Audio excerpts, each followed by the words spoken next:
¿Qué particularidad, qué personalidad tiene el desgarro del recto anterior?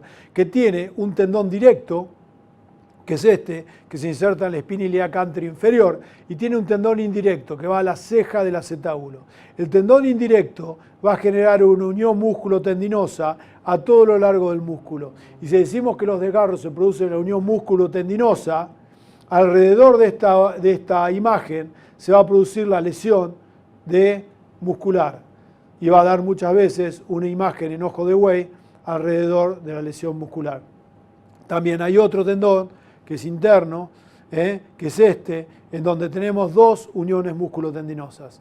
Esta unión músculo-tendinosa que va a lo largo del tendón indirecto y la otra a través del tendón directo. Y estas son las dos localizaciones músculo-tendinosas que tenemos que ver. Entonces vemos cómo se ven los hematomas y cómo es la progresión de los hematomas. ¿Esto por qué es importante y por qué lo damos? Porque cuando hablamos de lesiones musculares, no son todas las lesiones iguales. Fíjense los aductores, como lo ve el doctor Marrero, donde tenemos el aductor medio, aductor menor y aductor mayor, con el transductor en longitudinal y en transversal, de esta forma. Y vemos las uniones músculo-tendinosas, por ejemplo, aductor medio, que tiene esta disposición, y la otra unión músculo-tendinosa. Entonces nosotros ya sabemos que el aductor medio va a tener estas zonas de lesiones, y de acuerdo a cómo lo veamos, vamos a predecir las zonas. A nivel posterior, a nivel cara posterior, tenemos a nivel insercional la ruptura de desinserción tendinosa, ruptura miotendinosa y desgarro del semimembranoso.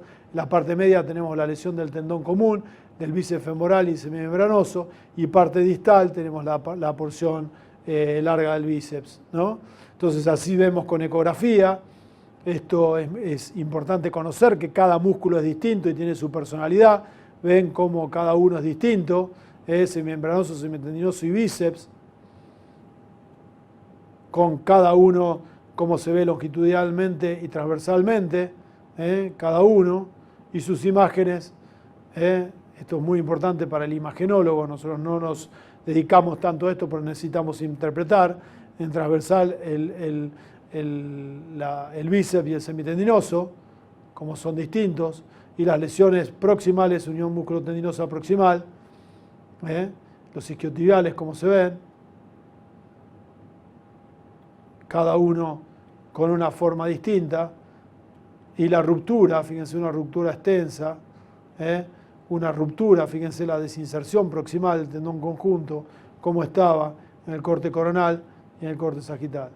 Lesión proximal del bíceps, muy común, con la unión entre los dos, y el intento de predecir cuándo vuelve a jugar. Fíjense que, por ejemplo, cuando la lesión es central como esta, puede tardar hasta 21 días, mientras cuando es en otra porción del bíceps, la lesión puede tener mucho menos, hasta 21 días. Es muy importante esto.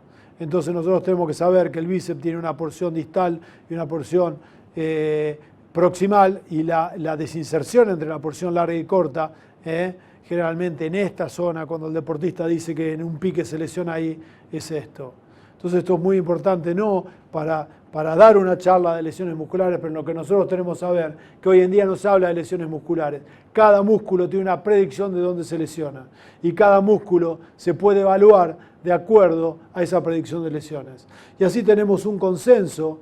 Este es un consenso que se hizo para la vuelta al deporte en el congreso, el primer congreso mundial de kinesiología del deporte, en donde se reunieron 17 expertos y se le dio el término a Return to Sport. ¿Qué es Return to Sport? El continuum, que comprende 3 elementos: el volver a la participación, el volver al deporte y volver a la performance o el rendimiento. Entonces ya no hablamos de retorno deportivo, sino que hablamos que primero tenemos que volver a participar, después tenemos que volver, o a entrenar, mejor dicho, después volvemos al deporte y por último volvemos al performance. Si hay una lesión muscular, quiere decir que el deportista no estaba adaptado o preparado para ese evento, por eso se lesionó. Para curarse la lesión tenemos que estar por arriba de ese evento, tenemos que estar mucho mejor, y estamos mejor de ese evento con la performance ahí el deportista realmente no se va a volver a lesionar. Por eso es muy importante tener en cuenta el concepto de volver a la participación, volver al deporte y volver a la performance. Es un continuum, va de menos a más y son varios los que están envueltos en esto. Y este concepto de Strategic Assessment of Risk and Risk Tolerance, lo que se llama START, es muy importante porque tiene en cuenta la salud general del paciente, la actividad y la tolerancia al riesgo, la tolerancia al riesgo, y es cada uno de estos en una toma de decisiones, es la que nos va a hacer volver al jugador.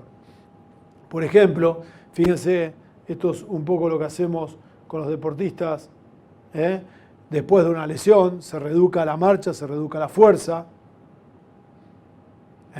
Fíjense que cómo se va evaluando el movimiento, ahí se busca una posición estática, son mucho la escalerita y los movimientos repetitivos, se busca mucho los movimientos con estas máquinas excéntricas, en donde después se buscan posiciones de no confort,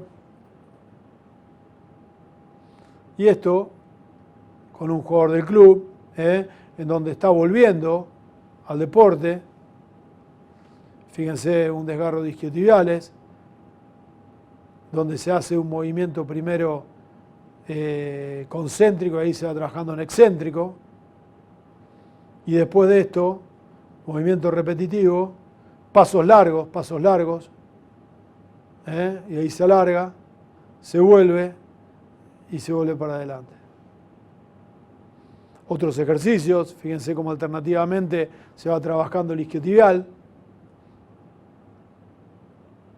Ahí cambia, se va trabajando en forma concéntrica y excéntrica, se va haciendo fuerza con el isquiotibial. Ahí va para atrás. También distintas posiciones.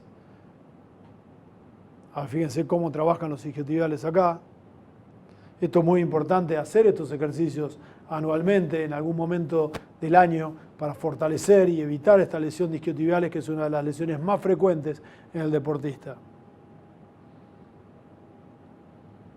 Es todo lo que usamos para la vuelta de estas posiciones. Primero, fortalecimiento a todo lo que es excéntrico y dinámico. Trineo, donde se usan pasos largos y arrastre. Lo que es muy importante para el tratamiento de las lesiones de los isquiotibiales es el fortalecimiento de la zona media, el fortalecimiento del glúteo medio y del glúteo mayor. Muy importante. Entonces nosotros tenemos que fortalecer el glúteo medio y el glúteo mayor para el tratamiento de los isquiotibiales. Siempre trabaja la zona media.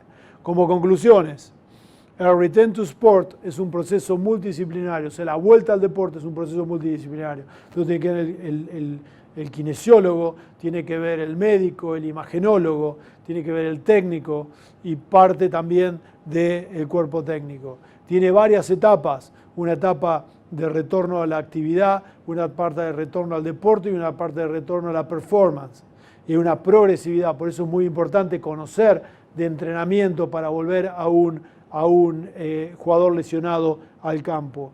Y una lesión muscular tiene de 5 a 6 veces más posibilidad de relesión que un paciente que no tenga lesiones. Por eso es muy importante hacer la vuelta en forma progresiva.